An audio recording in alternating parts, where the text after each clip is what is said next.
Okay, we're ready to go.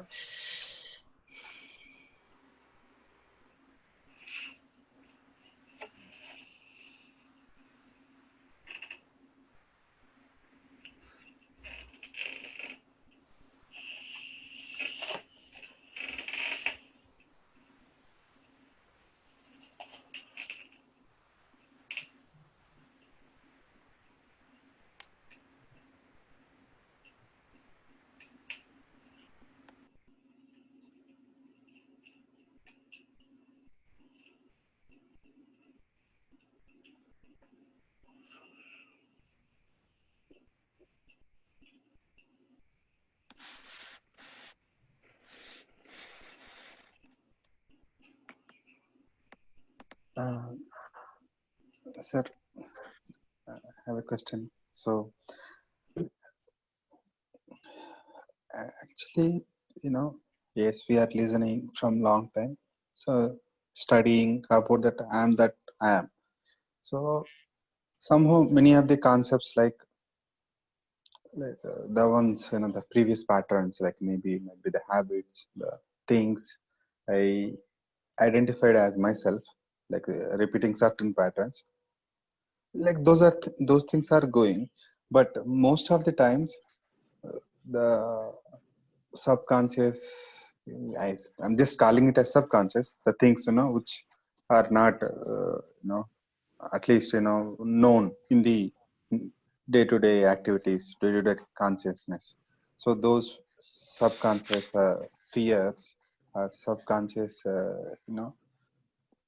behavior actually driving many times, but it is actually giving the thoughts.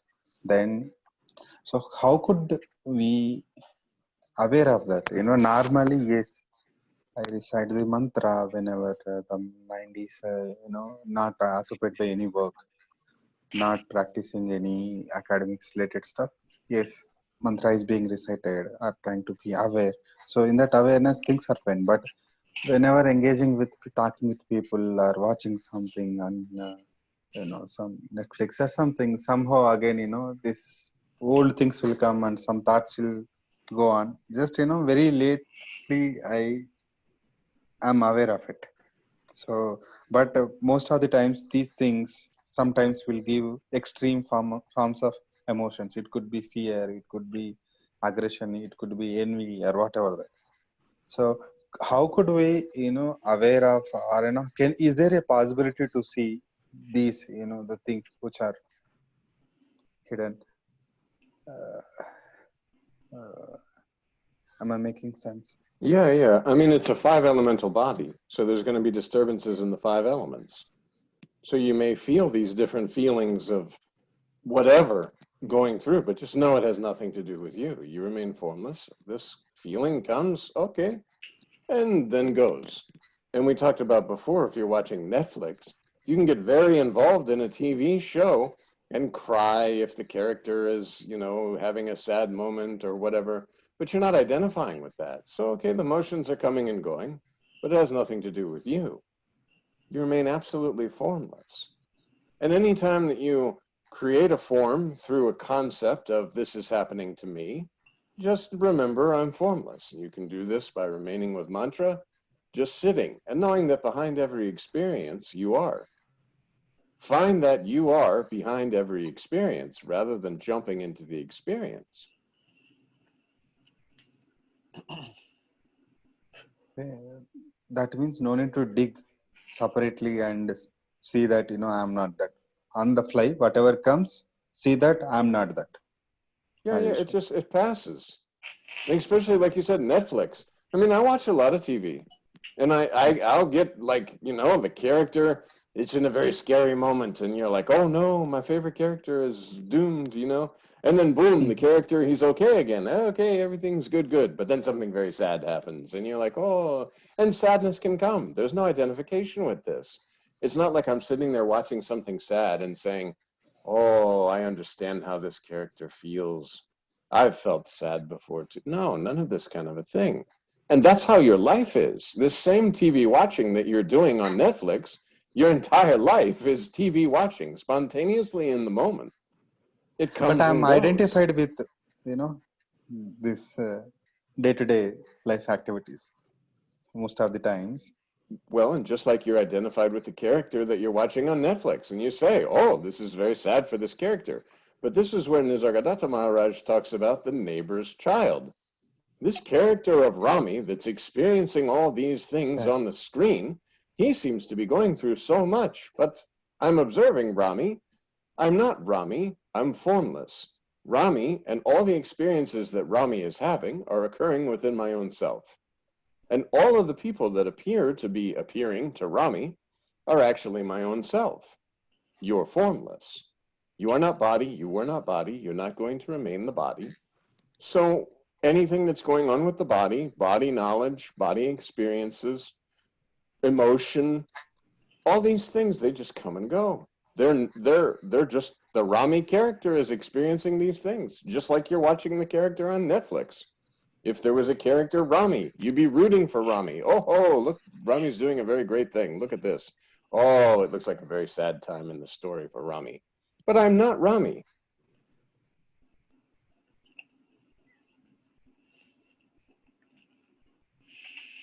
I think a lot of the attachment seems to come from telling myself that I like or dislike things, and then automatically it's like that sort of like turns it into like its own kind of thing. It's like then what I like or dislike becomes kind of like its own being or something. Can we say like this, identification with something that is creating the identity? So that is creating the attachment. Yeah, Suppose, because you believe yourself to be a body, so you're attached to all the body-based experiences and all the body-based knowledge. But you're not a body. You are not body, you were not body, you're not going to remain the body. And through meditation, you know this. You know yourself in a real sense. Oh, so that I am that. The body has nothing to do with me. Likes and dislikes are appearing within myself, and they're not even true. So it's like liking or disliking something within a dream. Maybe you are liking or disliking something within a dream, but it's a dream. This whole experience of body-based existence is a long dream. I am somebody else, but you're nobody. You're everybody because you're formless, and all of this is occurring within you. There's nothing but your selfless self. Except your selfless self, there's no God, no Brahman, no Paramatman, no Master. Nothing is there. It's like taking the touch. The liking and disliking is taking the touch. Yeah. Well, I mean, you can have a dream. I'm sure in the dream, if you're sitting at a picnic table and eating something, you say, oh, I don't like pickles. Thank you very much. But it's a dream. You don't have to take the touch and say, no, I cannot have pickles, and then argue and all this sort of stuff and be so anti-pickle because it's a dream. It's something that's just happening. It means nothing unless you give it meaning. And in order to give it meaning, you have to identify with a body in a world that you are not. So if I understand it correctly, so you are pointing whatever is happening, rather than dealing with that situation, see that identification and recognize that you are not that. You are the formless. Be with you always. That's what Maharaj says. And we talked about before, you have in every little experience that seems to be occurring, you have two choices. Jump into the experience, which you know is illusion, or remain with your selfless self, in which this experience is actually occurring. Okay, this is happening. Now it's not. Okay.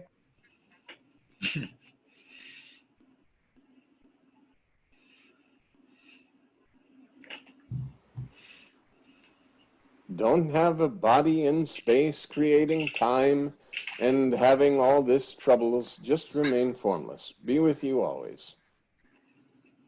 Remain with your selfless self. Instead of jumping out into the experience, you remain with your selfless self. You know the selfless self as a subtle sense of presence or a sense of I am, I exist, spirit, power, energy during meditation. So now you find that in every experience rather than jumping out into the experience. You remain with yourself. Okay. So, yeah, this sense, when it is identified with the world, that's where, the non-identity seems real. But you are asking to turn within, Yeah, abide in the self. just remain with your selfless self. And then eventually you'll see the world through this lens of selfless self, I am, presence. And none of these things are going to be taking any kind of, they're just going to be spontaneous actions in the moment without an actor, without any sense of doership, without any need or expectation of something occurring. It's just a spontaneous action, like we talked about. Pick up the water, drink the water, put it back down. That's everything in your body-based existence because it's illusion. That's it.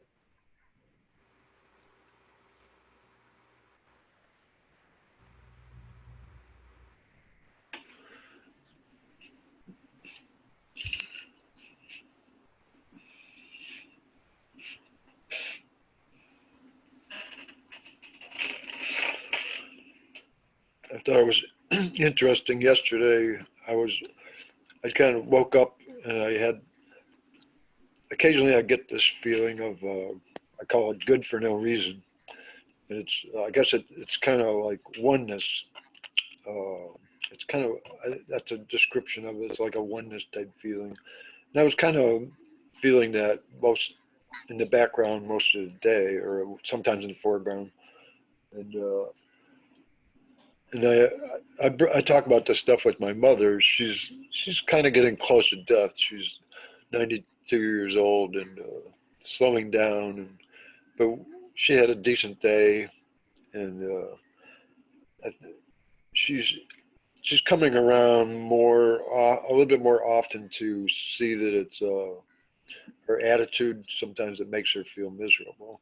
But anyway, I talk to her about this stuff sometimes, and I was just happened to be pointing out something about how we become dependent on our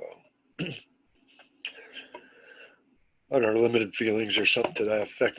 Anyway, I see a lot of times it doesn't seem to be getting through, but she was catching on to what I was getting at. It was the like sort of disidentification was happening, and so it's just interesting that somebody that's not even like deeply involved in this type of observation or seeking or whatever you want to call it, she was able to pick up on.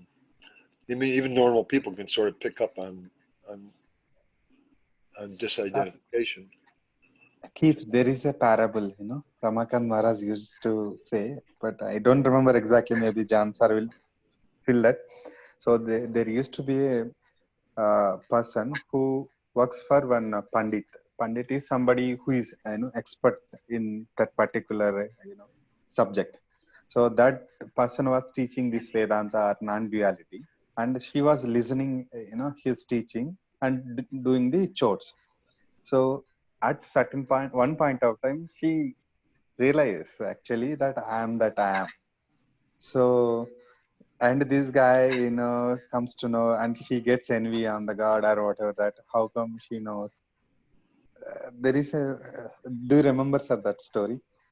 Yeah, when they put a banana out to be like fed to the gods or whatever, and she eats the banana, and he comes to her and he says, "So why did you eat the banana? We told you to give it to Shiva or whatever." And she said, "I did. I used this." Like she's identifying that I know myself as that. And then that's why the woman then told the husband, "Oh, she's very wise because she's been listening to us."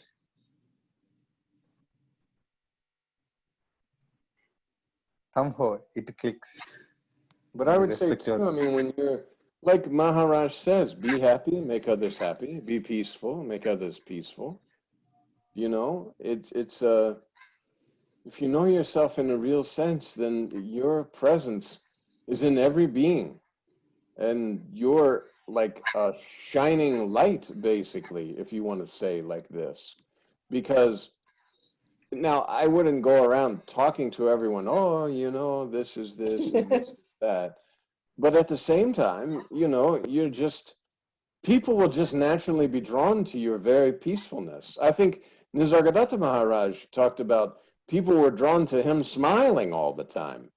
And people would come in and they would be like, how is this guy smiling all the time? And that was an attractive thing. So be happy, make others happy, be peaceful, make others peaceful. Bless you. And, and as Maharaj says, if you're realized, make other people realize. Spread your carpet and start speaking. That's and you're realized. That's the funny thing. Everyone's realized because you're not this person that you believe yourself to be. You are that. As Maharaj would say, you're not paying attention to the realized state. Instead, you're paying attention to this little person who is trying to be realized.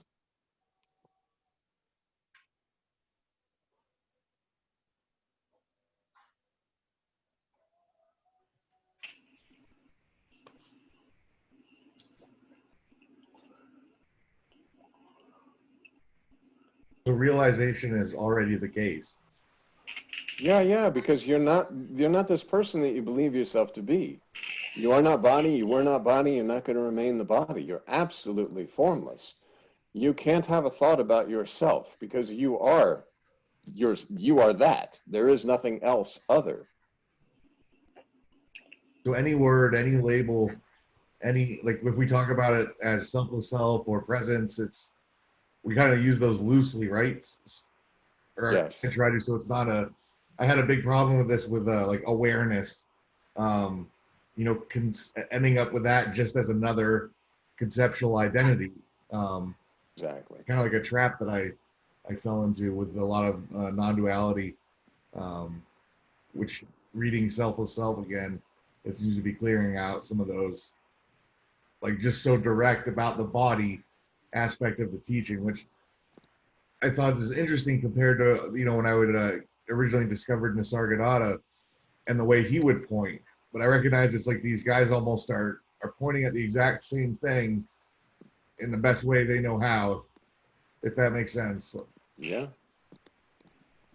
You talk about presence, I am, the sense of existence. When they say, you are, it's just that subtle, just I. I without anything. I without any identification, just this subtle presence.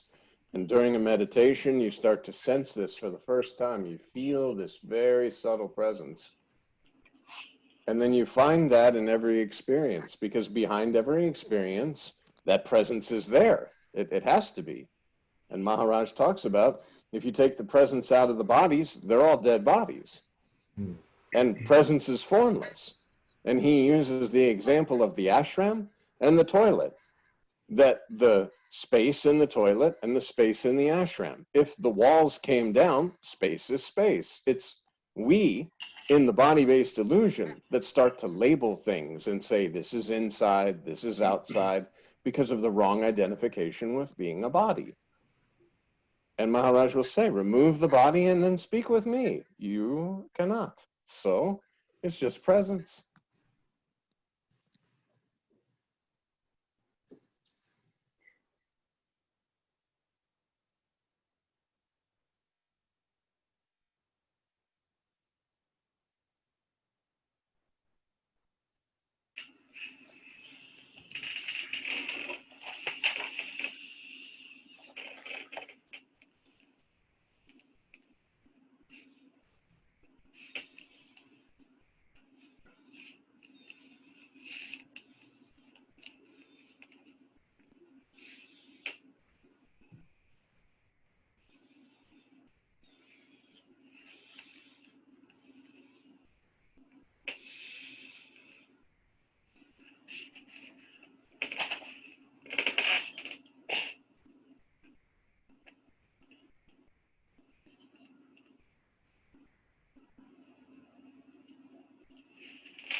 one of the, like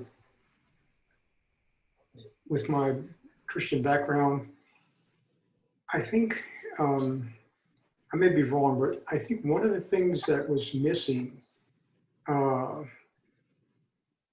like devotion and surrender, those are aspects that you would find in the Christian tradition. But I think the one thing that's missing, and it may have been presented in a way that just wasn't clear to me, was the idea that nothing is true, that everything is an illusion.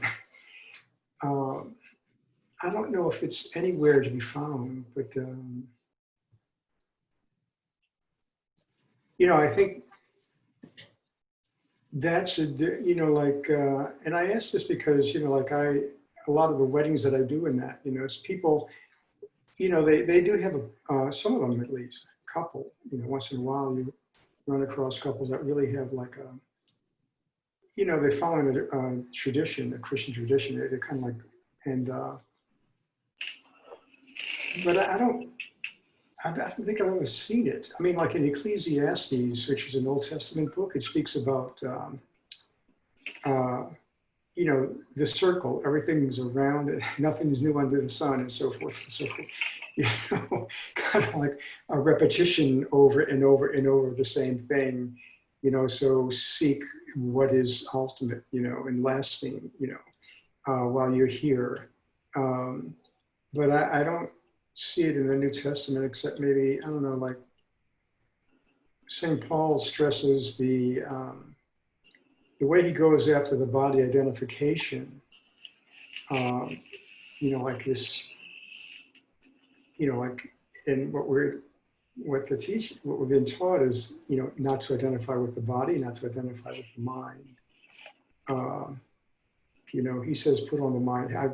It's no longer, I put on the mind of Christ, for instance, okay. But the body, it's like that body identification is still there, even with the whole idea of, like a resurrection. I don't know, I'm just asking. I don't know. But yeah, he says about being crucified with Christ, and now it's not I that live, it's Christ who lives through me. Mm-hmm. So this would be the example of being an empty instrument in which the Holy Spirit, Christ, would animate the body. There are many examples of St. Paul when he talks about these sort of things of, you're a new creature. And then when Jesus talks about the fact that you have to be born from the Spirit and not born from the world or something like that. He says, in order for you to come to my Father's kingdom, you have to be born again. And I think it's Nicodemus who asks, does that mean I have to be born again? That doesn't make any sense to me. He says, no, you have to be born of the Spirit. And born of the Spirit is you've discarded this body. And the whole concept of crucifixion is the body needs to be crucified. The body goes through all these different things, and you have to discard it, basically, to understand. Disidentify, yeah. And I and the Father are one can't be if I'm a body. Also, remember, too, a lot of the things that Jesus said were probably, this form, this spirit that speaks and speaks spontaneously, but when heard, is heard through the eyes, the ears of someone identifying as a person, listening to another person who's extremely wise, who may even be the Son of God, but there's no comprehension or understanding that it's a formless presence that's speaking, because there's too much identification. Now, probably with the disciples, as we talked about before, when he said, go out and preach the word, and I give you this Holy Spirit that will, then that was an understanding that, so this meditation or this prayer, when I'm here and I feel this Spirit, it's the Spirit speaking through me. And it's not me thinking this or speaking this anymore. So this was an understanding. But, right now, today, many people who would listen to Nisargadatta or Siddhameshwar Maharaj or Sri Ramakant Maharaj, they would hear someone who's declaring themselves God, basically, you know, and they would say, this is one terrible. And then, of course, through the Western mind, the perception would be that, oh, those poor India guys, they have to give away their livestock and their house and all this stuff. And God forbid if you're an American who gets on a plane, these gurus, they want to fleece you. And, you know, they think they're God men and all this kind of stuff. This is not the case. Spontaneous speaking, because you meet somebody, you start to feel this subtle sense of presence in the meditation, and you surrender to it. And then you find a guru who says, guess what? You're not the body. You are not the body. You're not going to remain the body. Presence is all there is. You're feeling the presence. Well, guess what? It's not you and the presence. It's presence, and there ain't no you. And you then have to sit with your own self and discover this. And that's it. Yeah, I don't think that the Christian teachings talk about there being no you. Really? I mean, do they? I knew one, Anthony DeMello. Did you hear about him? Oh, yes. Oh, yeah, De Mello, yeah. Yeah, maybe he did say that. He was a priest, I don't know. Jesus priesthood or something, you know, some church. Well, also you have St. Francis. St. Francis was very pure. Lord, make me an instrument of thy peace. Yeah.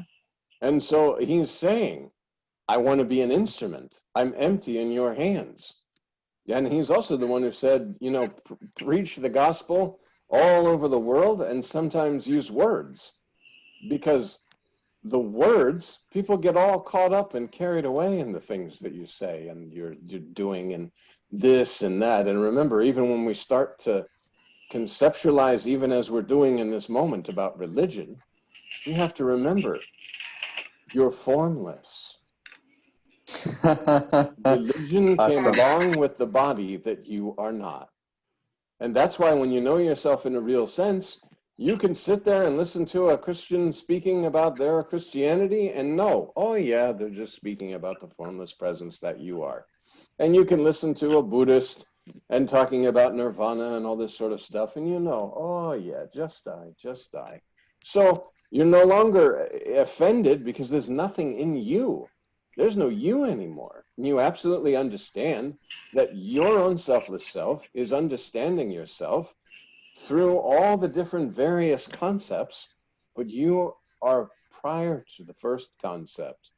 Even the concept I exist is not true. Even the concepts of God, right? Correct. So that's God, Right. God, Brahman, Paramatman, Master, all of these concepts came along with the body. So you remind yourself, I am not body, I was not body, I'm not going to remain the body. Body is not my identity. So who am I? So then you have heard this good news. You're formless, your presence, just I am. So now you investigate. You sit and you spend some time with you. Oh, so that I am that. And all questions are solved within yourself immediately, automatically.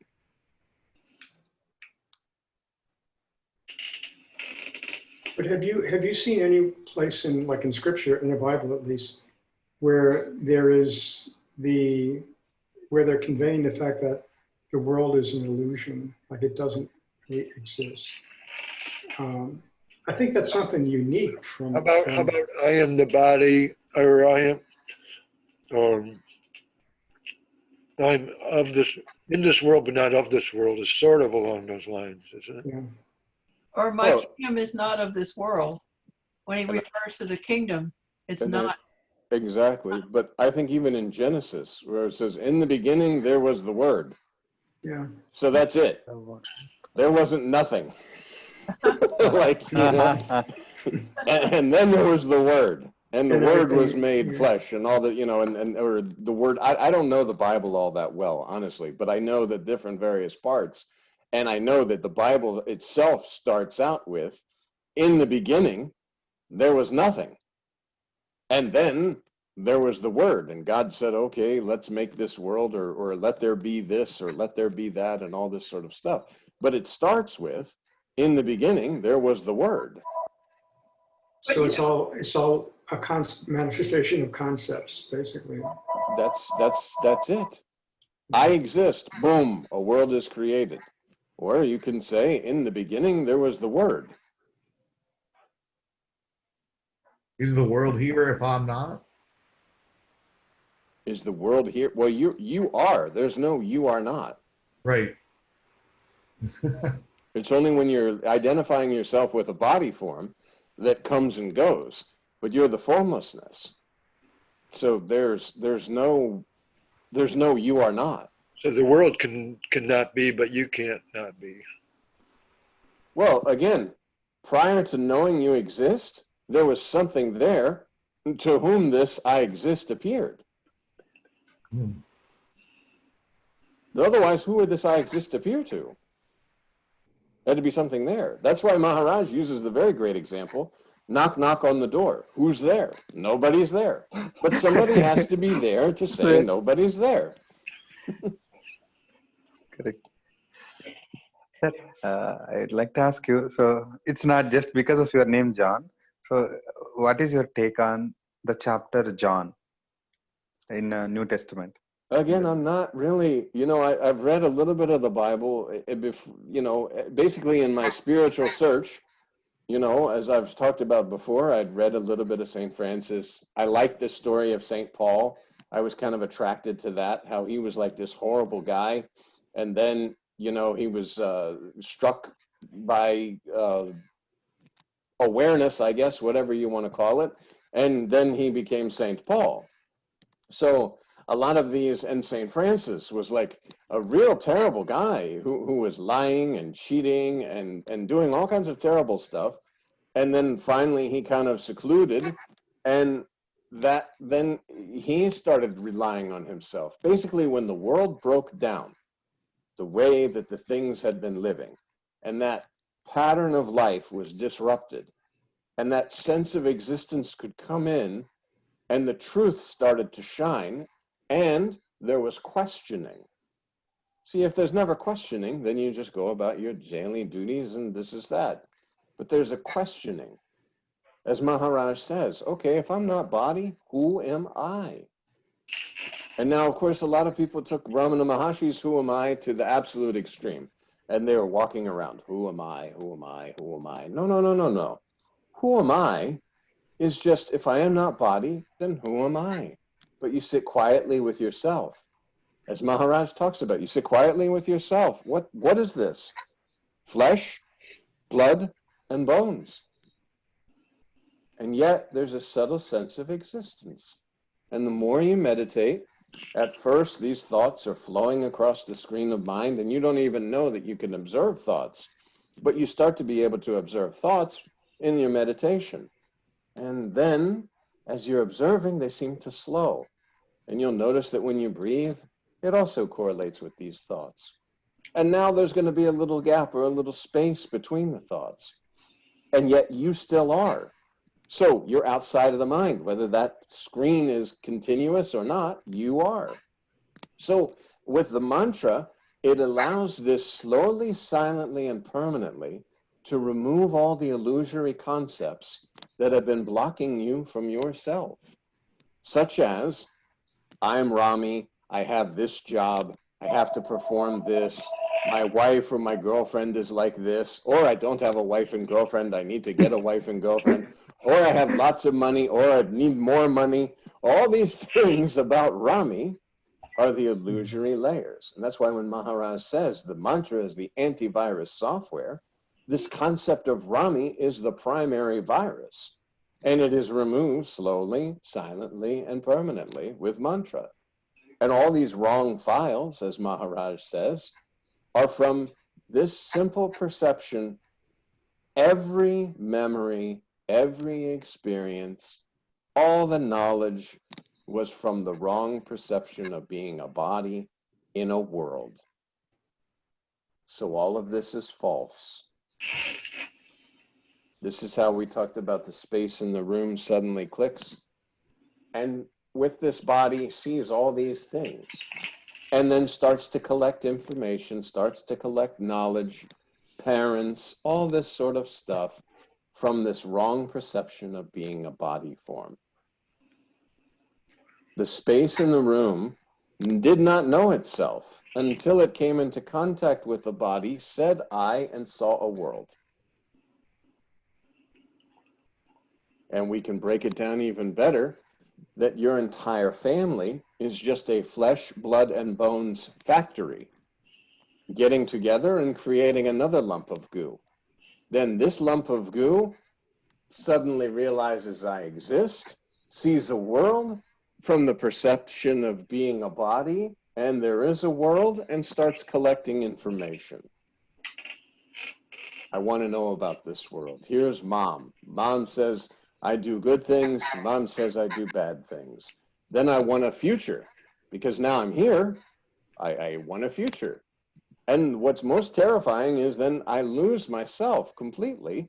I see other forms dying and think that I'm going to die because I've forgotten that I'm formless. That prior to body, I am.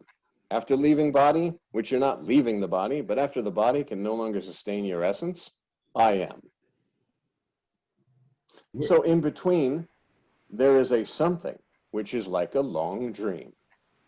The long dream is because from this body perspective, I see a world. But you are not body, you were not body, you're not going to remain the body. At night, every night, you have the same kind of a dream of consciousness is created through the sense of existence and creates this beautiful dream world, populates it, and puts you in it as a character. When you wake up, you know it's just a dream. Now you can't separate, well, how is the dream at night different from the dream in the day? Well, because the dream in the day is day after day after day because of the body that is available. You're the holder of the body, but this creation of being a body in a world, you won't not have that dream until the body can no longer sustain your essence. Then you'll wake up from this body-based dream. And until then, you'll have many, many, many little dreams every night, knowing their dream. Now you've been told the good news that the long dream is based on this body. Without a body, you can't experience. You won't have a body-based illusion of experiencing if you don't have a body. Therefore, you're no experiencer, no experience. And all experience is due to the fact that there's a body, which you are the holder of, but you are not that.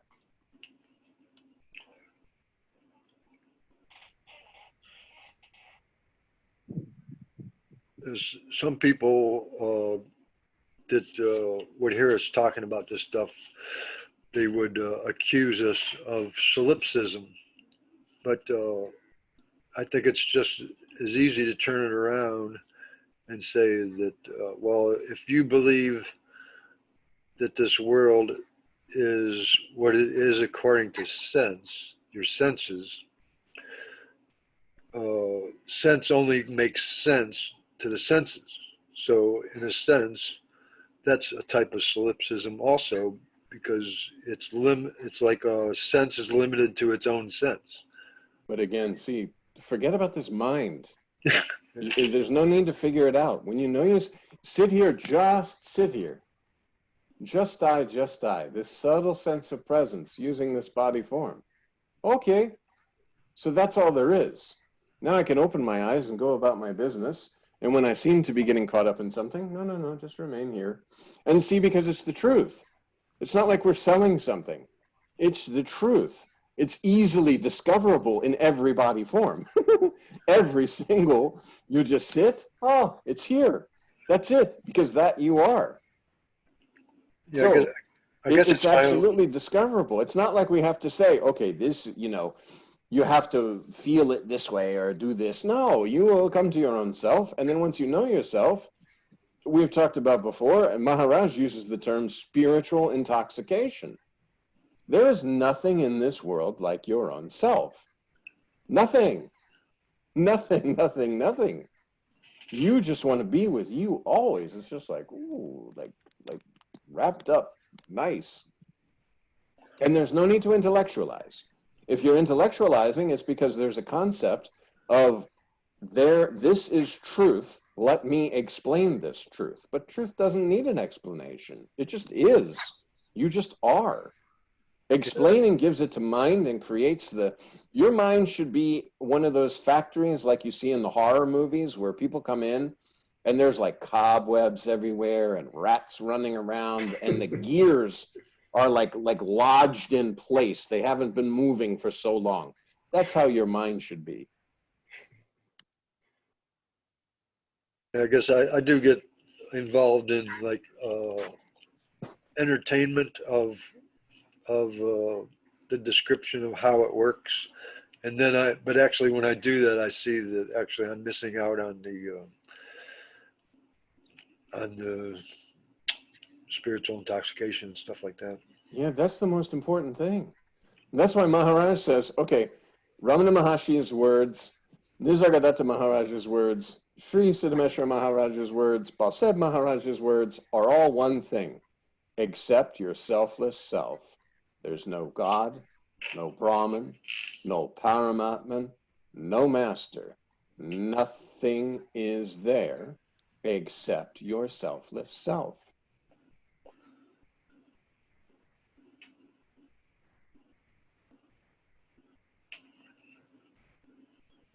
You know, people think that in the beginning was the word, happened a zillion years ago, but actually it's happening right now because we're continually creating by the word. Well, again, nothing's actually happening. It's formless presence, and there's an experience of a body-based existence, which is an illusion within the formless presence that you are. You're creating the illusion, though, right now by the mental processes. Well, you're creating the idea that you're somebody else Yeah. through the mental processes and identification with a thought stream of these are John's thoughts, and this is what John has to do to survive. And then there's the fear that if I don't think about John, then what? How will John live his life? How will John's life be if I don't think about him? Right, that's because you think that John is running the show when he's not. Yeah, and And there is no John. and the thing is, we've all heard this. Now you put it into practice in every single moment. The next time you're stuck in traffic, no, remain with my selfless self. Because every single incident in this illusory world is a doorway through which you can walk into yourself and remain. It's not there for figuring out. That's the funny part. You're figuring out something that's totally illusory. Think about tonight, if you're dreaming and inside your dream, you come to the realization that this is happening and that's happening and this, and then you wake up. What was all that meditation? Complete useless waste of energy. And missing out on your own self. Because again, we talked about the chariot. You're in the chariot, and these horses, if they go a little bit too fast, you have to reel them in. Okay, reel this in. Don't allow yourself to just get carried away. Because if you don't, before you know it, the chariot is churning around and being drugged behind the horses, and you're flipping this way and that way. That's too late. You can't remain with your selfless self when you're flopping around behind the speeding horses. Yeah. You remain with yourself.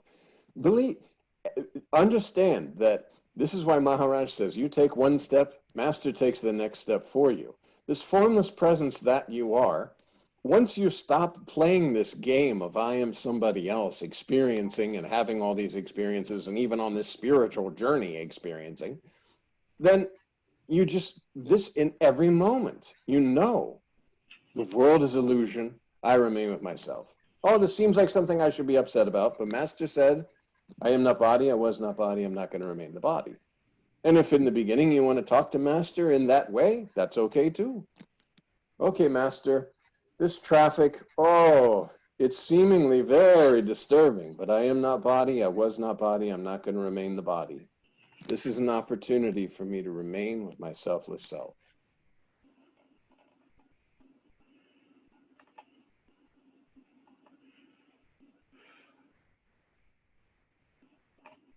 Actually, Sir, as you are seeing, one thing observed is, so when I'm like, like when there is awareness, whenever a thought comes, at the time, I'm just a passive observer than involving with the movement, whatever that thought is happening. But if I'm identified with it, it's like, I'm one with that thought and victim of whatever that response comes after the thought or whatever is being observed. But now you know Till better. then. You remain with yourself. You don't get carried away by thoughts. And thoughts stop. See, when you stop thinking about this illusory somebody and stop building this illusory world and stop trying to live this illusory life, then you don't think anymore about anything because there's nothing to think about. It's like, what are you going to think about? We talked. The TV, yes, the mind is presenting thoughts to you in black and white, and you're seeing the world in color. And all the images in the mind are black and white. And you say, wait a minute, it doesn't look anything like what this is. So discard. Mind will stop when you stop giving attention to it. Because mind, remember, it's your power, your energy. That is what's powering the mind. Yeah, actually, yes. I agree with this. Just in the beingness, that is the supplier of energy for the thought. Or And every thought, every doubt, every question, every thought is a doubt about your formlessness. You doubt that you're formless. You doubt that you really are all of everything, and you start to believe yourself to be limited. Otherwise, how can you think about anything other than you go to the store, Mountain Dew is 4 for $11, or Sprite is 3 for $10, or something like this, and this one's 16 ounces and this one's 12 ounces, and you have to sit there and figure, okay, how many ounces am I getting? Do I like Mountain Dew more? Okay, that's fine. You can think about this kind of stuff.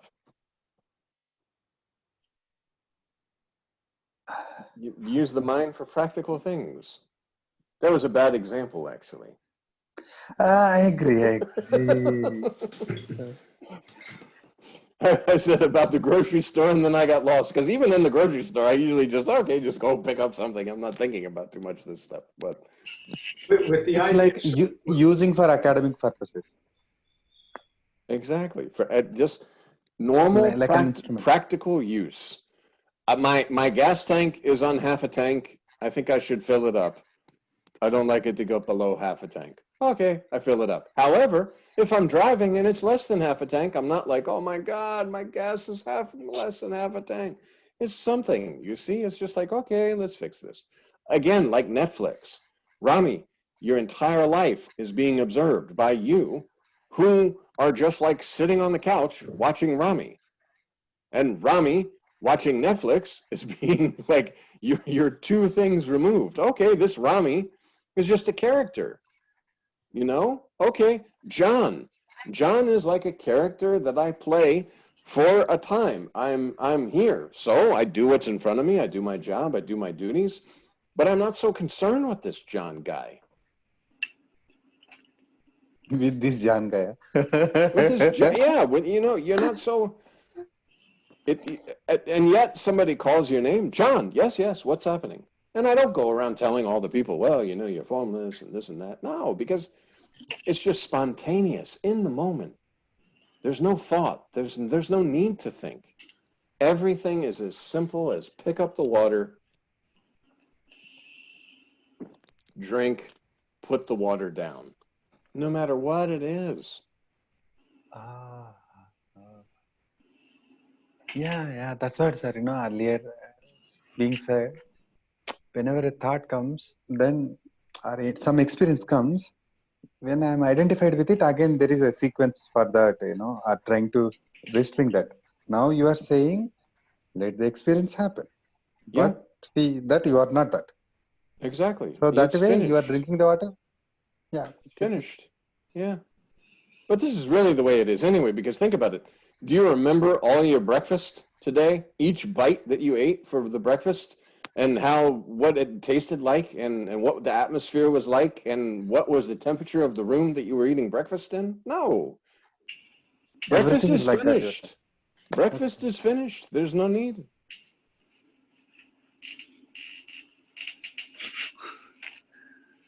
Some people do have total recall. Well, again, Still can't be total recall. yeah, there are many times.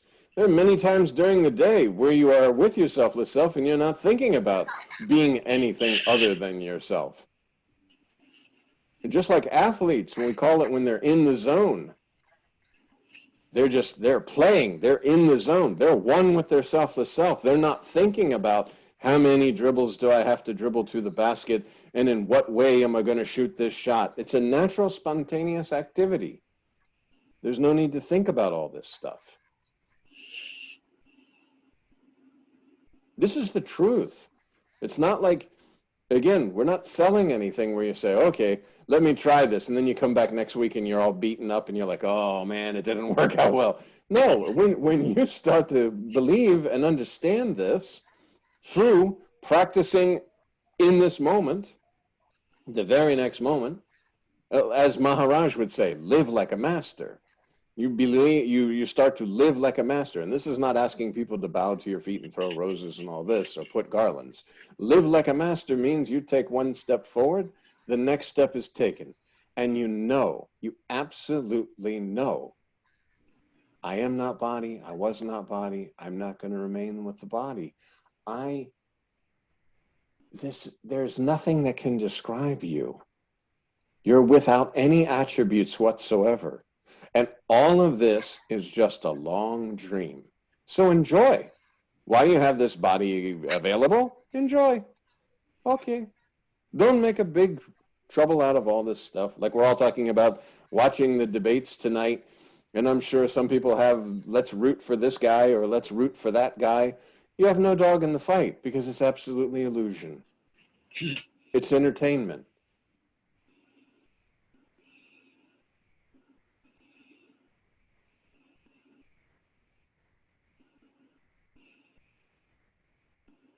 And speaking of that, it's 8:15.